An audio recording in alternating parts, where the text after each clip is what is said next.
Last year, one of my sisters was diagnosed as being on the spectrum. I already had some small nagging thoughts in the back of my mind that I might be autistic, but I never really took it seriously until my sister suggested that I looked into it more. As I completed the forms and questionnaires that I was given by the doctors, I started to realise and come to the conclusion that I'm definitely autistic. Initially saying it out loud when I don't have a formal diagnosis does bring me a bit of guilt. I am on the waiting list, but I don't feel like it's valid until I have a piece of paper to prove it. But the more I thought about it, the more I realised I'm definitely on the spectrum.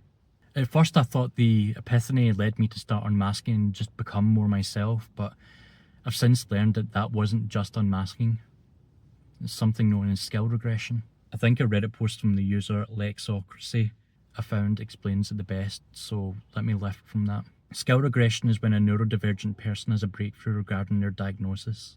After their realisation, some people may notice that the things that they once loved, like hobbies or activities, lose their appeal. It may even mean that the job that they've had for years suddenly feels infinitely more impossible for them to do. Out of the blue, a person can't function at the level of intelligence or creativity that they've always leaned on. It's disorienting, depressing, and stressful. Think of your brain as a series of highways connecting a dozen towns. Each town represents a skill or ability that you have developed over your lifetime. The roads are the connections our brains create to access those skills, and our brains love efficiency. We have a lot of roads that can get to those towns, and those roads are developed over time from childhood. Neurodivergent people who are undiagnosed until later in life have developed a lot of roads that were entirely motivated by the ability to fit into society. For example, if you have a job that you hate, but you're able to do it well because you know that you have to have a job that will pay you money so you can survive, you will continue to have that skill accessible to you while you work. You may not use that skill at home, but when that motivation, needing money, kicks in, you have a road straight to it. This can be the same for relationships. Being social may be exhausting for you, but you may have a skill in being conversational and engaged.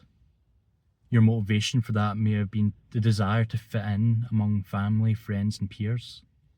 So when you go to a place that you may not like being, but you know it's important for your socialization, you can access that road quickly to get there. When we are diagnosed and come to grips with that diagnosis, our perspective and acceptance of the things that previously motivated us are called into question. Am I trying to do this job I hate out of fear? Is it really that I could be doing something else that would feed my sense of self instead? Do I actually like going to gatherings with friends and getting good food, or was that just the easiest way to mask and be part of society? Did I really enjoy painting, or was that just a way to regulate my emotions at night and it was the most accessible and the thing I did as a kid, so it stuck? All those questions will create doubt about your whole being and perspective. Suddenly, every single one of those efficient roads that kept you going every day has been blocked off by road construction, and you can no longer access that town. The towns are still there, but you have a really rough route getting there as your learned experiences are no longer accessible to you. Suddenly, all the things that made up your sense of self are coming into question because you don't know if you did any of this in life because you wanted to or because you were just trying to survive in a world that wasn't built for you. You're adapting to a society that gave no concession to your needs. Now you feel aimless and lack an entire sense of self.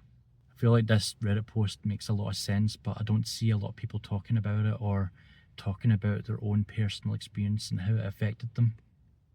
Since the first day I got access to a PC, it became my world. I'm not particularly good at technicals when it comes to the ins and outs in PCs. I'm just good at using them. It became my thing. The thing that I can use to demonstrate that I can do something became the thing that my parents consulted me about. When I didn't know the answer, I developed the skills to find the answer. I became a Googly master who, if I didn't know the answer, well, at least I could find one. I placed myself in a box which I never left because that's how society, friends and family viewed me. I never once considered leaving. I also used to think that I was an empath. I used to think that I felt the emotions of others or could at least put myself in their shoes and understand how a person felt. But that was a survivor tool that I developed in how to read people, understanding how people work. As a teen, I even tried to read books like How to Win Every Argument and How to Win Friends and Influence People. I thought that these might have been instructional guides on how people function.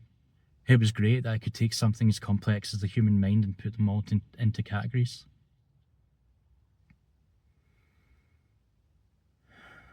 But from working it all out, working out that I'm autistic, that I'm not neurotypical, my whole world was turned upside down. Everything that I'd learned, all those categories and boxes and structures and methodologies and calculated responses and internalized rules and necessary sacrifices and beliefs about who I was, all shattered at once. Suddenly I began to stutter mid-conversations. Sometimes when I'm particularly tired, I felt like it was better to stay silent than to push my energy reserves to utter a single word. I feel like I can't present the full version of myself to anyone because the version of myself I have been presenting to the world is not me. It's just the way I survived. It's the way I masked. Where does the masking end and where do I begin? For late diagnosed adults, the entire foundation of our adult competence, our professional identity, even our hobbies, was built on borrowed motivation. Now that the motivation has been questioned, the skill isn't gone, it's just inaccessible. The town is still there, but the old efficient road to get there is under construction. At first it was really disorienting. My brain shifted from working out of fear, shame, and external expectation to working to meet my own needs. I started to understand the aspects of my hobbies that I truly enjoyed, and for me it was creation. Throughout my life I've loved building things, starting with Lego and Kinects and then Minecraft and then 3D printing. What else can I build?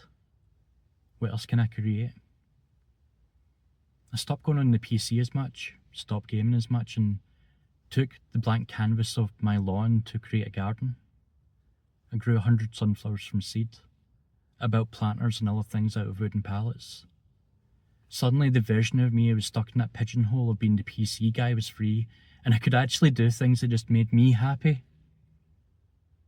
I started honouring my needs and not fight them. I started to walk and exercise more, not because the doctor told me to, but because it's a solitary sensory input that helps my brain process the day. It became regulation and not a chore. I started using tools to help me navigate the world when my internal resources are low. On days when I'm particularly tired or stressed, or know when I might struggle to communicate, and I wear my hidden disabilities sunflower lanyard. My brain no longer works on fear, on shame, and external expectation. I now advocate for my own comfortability, and it actually feels good. It feels like a weight has been lifted. So if you're a late diagnosed adult, or if you're standing in the rubble of your own skill regression right now, know that the crumbling of your old world is not the collapse of your identity. It's your brain. Your amazing and overburdened system finally giving you permission to stop running on borrowed motivation and then start investing in genuine self-care and authentic passion. You're not starting from scratch. The towns of your true interests are still there. You just need to be a courageous and compassionate cartographer, willing to explore the rough, unfamiliar trails that lead you to your actual needs.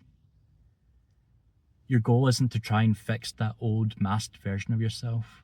It's to build a life that is truly, beautifully, and unapologetically autistic. Be honest with your body and your brain. Don't be afraid to use tools that bring you comfort. Watch SpongeBob if it brings you comfort. Wear the lanyard if it helps you feel seen. Wear the earplugs in public if it helps with overstimulation. Don't be afraid to speak up for yourself and ask for a break in a conversation. People don't actually mind, and if they do, they're probably not the person that you should be seeking to converse with. You don't need to adjust yourself to the expectations of others. Just advocate for yourself, and you'll find that the right people will stick around in your life. It takes time. It takes incredible amounts of self-compassion, and you're going to have days where you miss the efficiency of the old, unauthentic ways, but keep exploring. Keep doing what makes you happy. You're no longer just surviving. You're finally building a foundation of truth.